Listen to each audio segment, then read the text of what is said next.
Tennis racket बनाने में 1.5 घंटा यांत्रिक समय तथा 3 घंटे शिल्पकार का समय लगता है। यांत्रिक समय का मतलब होता है मशीन पे काम करना,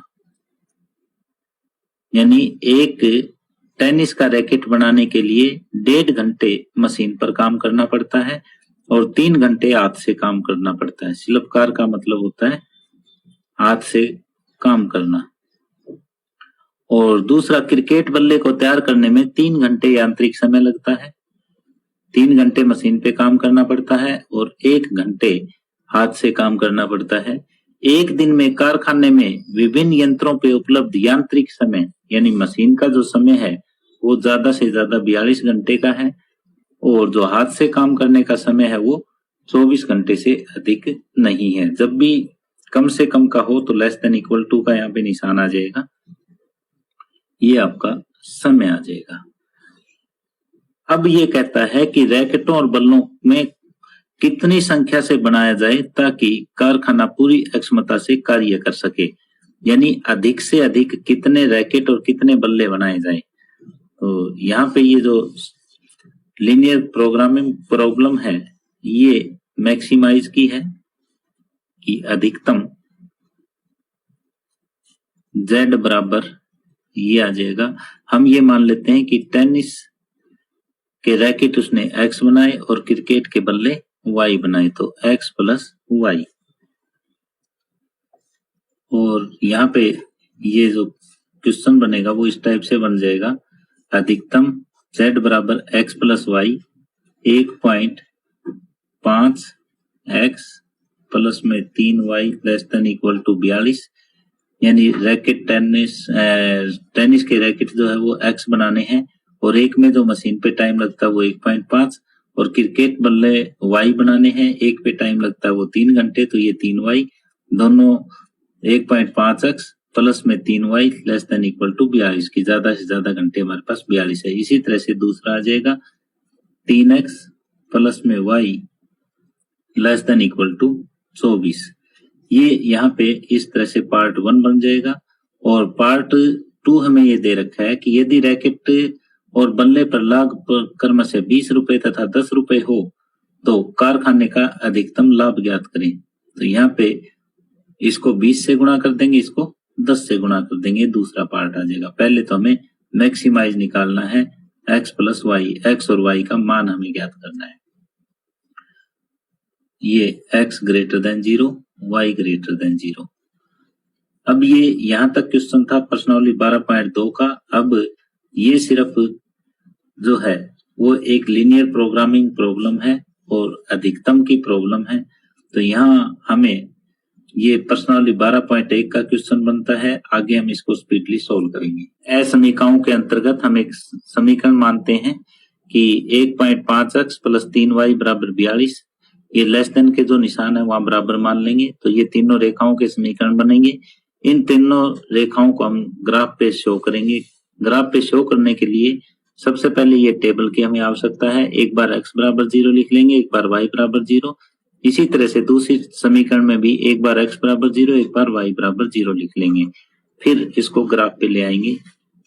तो ये हमारे पास ग्राफ बन जाएगा 1.5x प्लस में 3y बराबर 42 का, और ये ग्राफ बन जाएगा 3x प्लस 8y बराबर 24 का। अब जो असमीकाएं हमें दे रखी है उनका क्षेत्र हमें देखना है।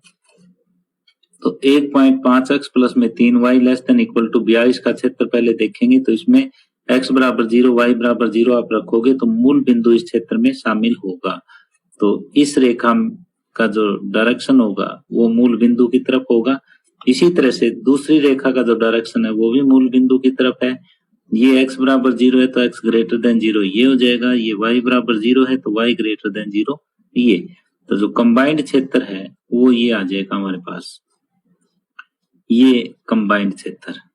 इस कंबाइंड क्षेत्र के हम बिंदु ज्ञात कर लेंगे 1, 2 और 3। ये बिंदु कितना है?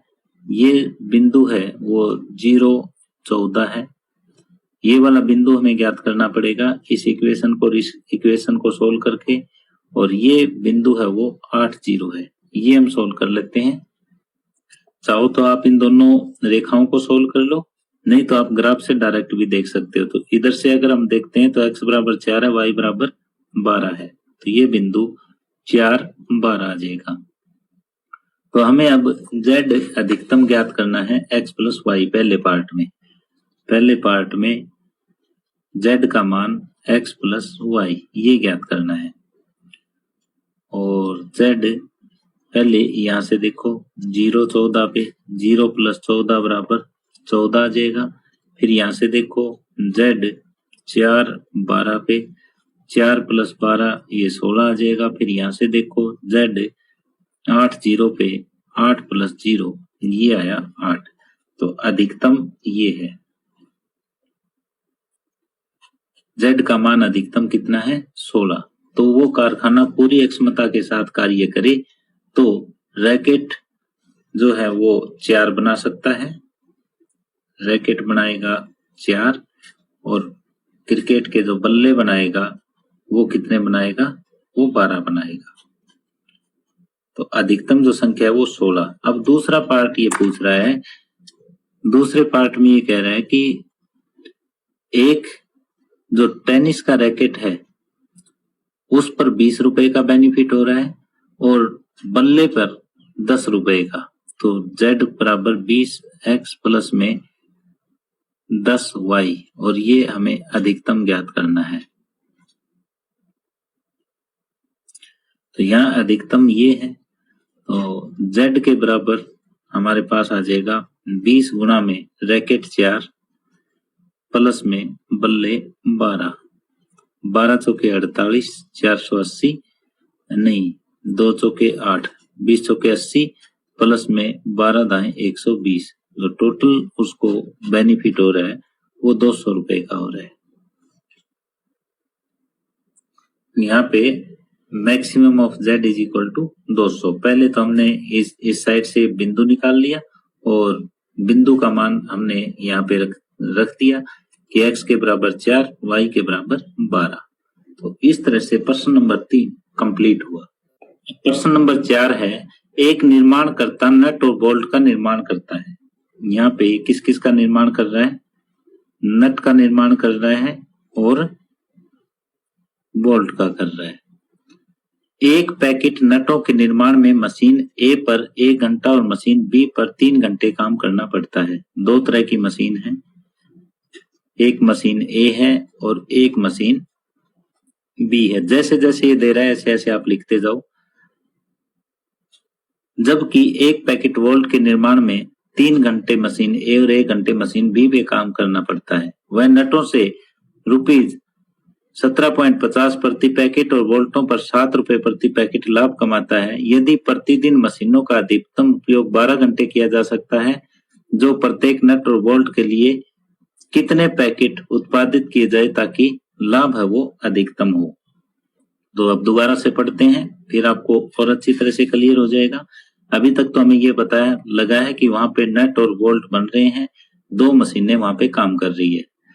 तो और एक पैकेट नटों के निर्माण में मशीन A पर 1 घंटा नट का निर्माण, एक पैकेट नट का निर्माण करने में मशीन 1 पर 1 घंटा और मशीन B पर 3 घंटे काम करना पड़ता है।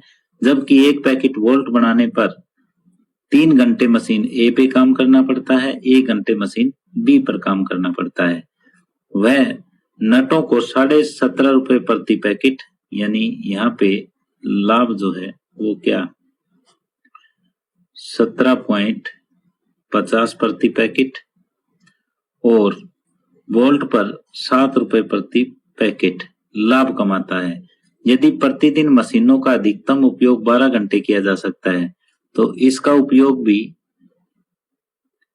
12 घंटे कर सकते हैं, इसका उपयोग भी 12 घंटे कर सकते हैं। तो ये हमारी जो रेखिक प्रोग्रामन समस्या है उसका खाका हमारे पास तैयार हो गया है। हम ये मान लेते हैं कि माना नट के पैकेट वो बनाता है x और वोल्ट के पैकेट बनाता है y। तो अब ये हम रेखिक प्रोग्रामन समस्या में इस क्वेश्चन को हम बदल सकते हैं वो इस तरीके से। तो लाभ है वो अधिकतम लाभ कमाना चाहता है, तो ये आ जाएगा आपका अधिकतम z बराबर 17.50 इंटू में x प्लस में 7y। अब यहाँ व्यवरोध ये हो जाएंगे x प्लस में 3y less than equal to 12 और 3x प्लस में y less than equal to 12। जैसे ऊपर के 3 क्वेश्चन हमने किए हैं उसी तरीके से मैंने ये बना दिया। तो यहाँ पे जैसे मशीन ए पे 1 घंटा काम करता है और ये 3, तो नटों के पैकेट बनाने में x, तो एक पैकेट बनाने में 1 घंटे का टाइम लगता है, तो x पैकेट बनाने में x। इसी तरह से ये 3y less than equal to 12 ये दोनों समीकरण बन जाएगी।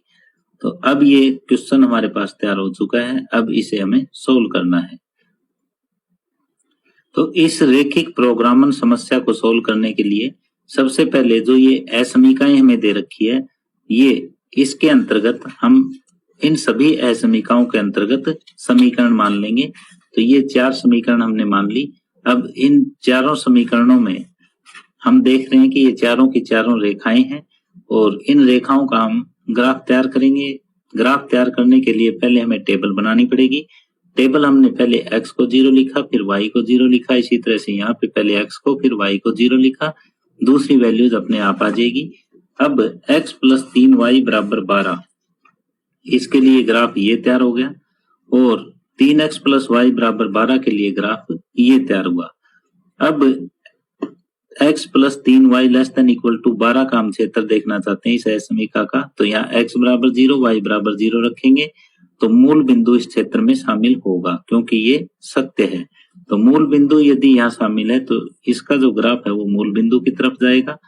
3x plus y less than equal to 12, यहाँ पे भी x is equal to 0 y is equal to 0 रखते हैं तो ये भी सत्य आता है, तो यहाँ पे भी मूल बिंदु शामिल होगा। अब y एक्सिस है वो x इज इक्वल टू 0 होता है और ये y इज इक्वल टू 0 होता है, तो इसका x ग्रेटर देन 0 इधर होगा, y ग्रेटर देन 0 इधर होगा। तो ये हमारे पास कंबाइंड ग्राफ आया। जो 4 असमीकाएं हमारी आई है उनका कंबाइंड ग्राफ ये है। तो ये 1, 2 और 3 बिंदु हमें ज्ञात करने हैं। ये बिंदु आ जाएगा 0, 4 और ये बिंदु आ जाएगा 4, 0 और ये इन दोनों इक्वेशंस को सोल्व करने से आ जाएगा। और यदि ग्राफ की कॉपी आपके पास है तो उससे बिल्कुल ये क्लियर हो जाएगा, इधर भी 3 मिलेगा आपको, इधर भी 3 मिलेगा। अगर आपको क्लियर नहीं है तो इन दोनों रेखाओं को आप सोल्व कर लीजिए एक्स वाई के लिए, वो मान यहाँ पे आ जाएगा। अब हमें z मिला है और z का मान अधिकतम ज्ञात करना है और वो इन बिंदुओं पे चेक करना है। z बराबर हमारे पास है 17.50 x प्लस में 7y, तो z का मान आप 0, 4 पे चेक करो पहले। तो ये 17.50 इंटू 0 प्लस में 7 गुणा 4 ये आ जाएगा 28 और z का मान आप 3 पे चेक करो तो 17.50 गुणा 3 प्लस 7 गुणा में 3 ये 17 3 51 52.5 प्लस में 21 और ये हो जाएगा 0.5 2 और 1 3 5 2 7 73.5 और z आप 4 0 पे चेक करो 17.50 गुणा में 4 प्लस में 0 17 चौके 68 और 2 70 हो जाएंगे। तो जो अधिकतम मान है वो 73.5 है। यहाँ अधिकतम लाभ जो है वो 73.5 रुपए है और वो किस तरीके से है, वो ये x के बराबर 3 और y के बराबर 4 बिंदु इस पे है, x भी 3 है y भी 3 है, 3 3 पर है।